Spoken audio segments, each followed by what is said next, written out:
So I'm in between a coffee.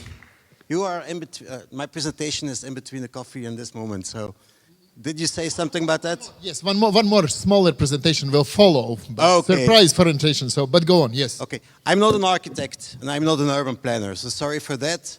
And I'm from Belgium. And in Belgium we don't have Soviet blocks. So we were conquered in Belgium by the French, by the Dutch, by the Austrians, the Spanish, the Romans, but never by the Soviets. There are some Russian spies in Brussels, I guess, but they never built those blocks. So, but we don't have those blocks. We didn't build them ourselves either. We did the opposite. We built houses with gardens everywhere. So the urban sprawl in Belgium is huge. And when I see those blocks in Riga and other Baltic cities, I see many opportunities. So opportunities for shared mobility. And that's what I do. I'm working for an NGO which is called Impact. We are creating shared mobility solutions. You can call me a shared mobility architect. So it's not my first time over here. And how does that work? Yeah. I received this postcard in 2017, I guess. And I love this picture. There was a presentation from the photographer who took this picture. It's still hanging on my fridge. It's about autonomy, freedom. Freedom is, I think, or autonomy, one of the basic needs of people. So for every development, for shared mobility, for transport, for urban development, autonomy is crucial. And it's still important at home. It's still my leading principle for raising my kids as well, give them autonomy. So I love this picture. You know this? You can be so proud. I think you were fourth at the World Cup? Sir. I know. You have beaten the USA. Yes. Yes. 4-3. Congratulations. And you see, this guy, Martins, he's so proud to in a picture with his superhero nails. So, and this is like another macro need is being part of a group, belonging to something. So it's not this team who became third.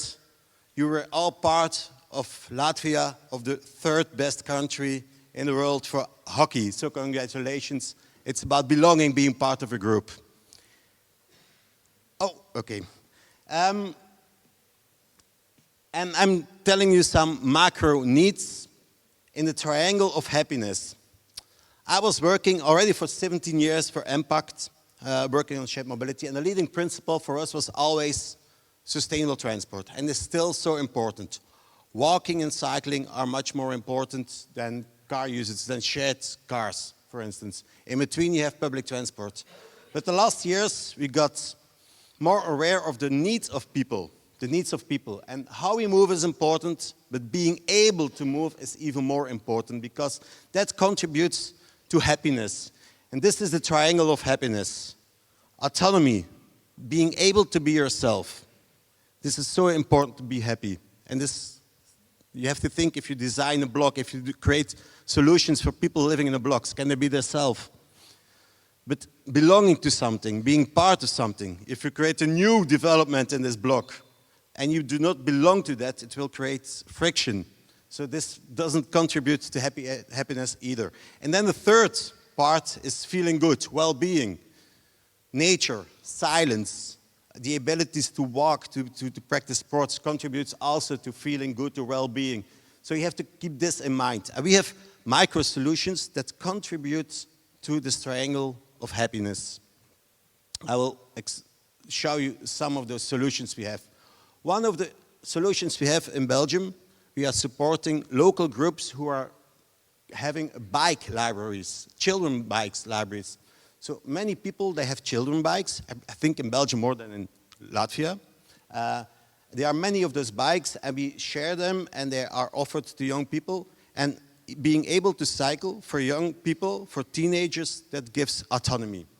The moment you can drive, use your bicycle to go somewhere, you are expanding your freedom. This is so important, but it also creates cohesion. This is owned by volunteers in the neighborhood. It creates cohesion and belonging in this neighborhood, and it contributes to the public health because people are cycling more. Another service we offer is car sharing. We have two different types of car sharing that we are offering as Impact. We have a fleet, a big fleet of 2,500 cars all over Belgium.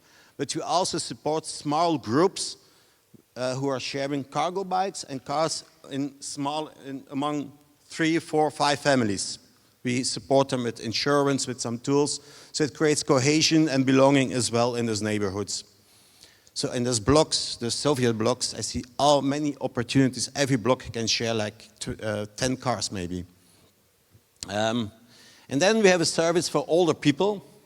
We work with volunteers and they are offering services for people. For once a month they have to go to a doctor, they have to visit family, and our voluntary drivers, which are also mostly retired people, but still able to drive a car, they are bringing them somewhere with their own car. We are doing, it's like an Uber, but total different values. It's not for profit, it's just to offer a social service, warm transport for each other. And now, this is something we have launched 2 weeks ago in the city of Mechelen. We are also offering journeys with rickshaws, with electric rickshaws.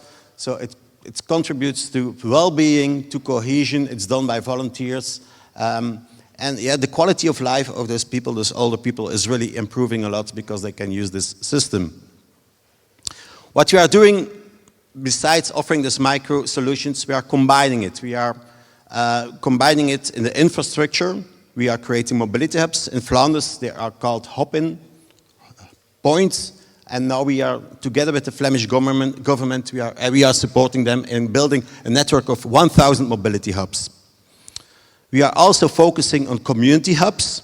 So not only infrastructure, but social infrastructures. We are offering like community services.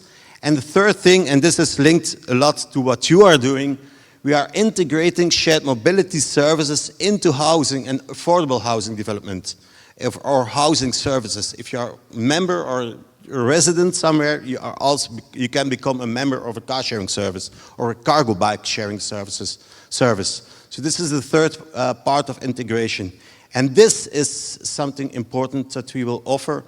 The second best event all over the world.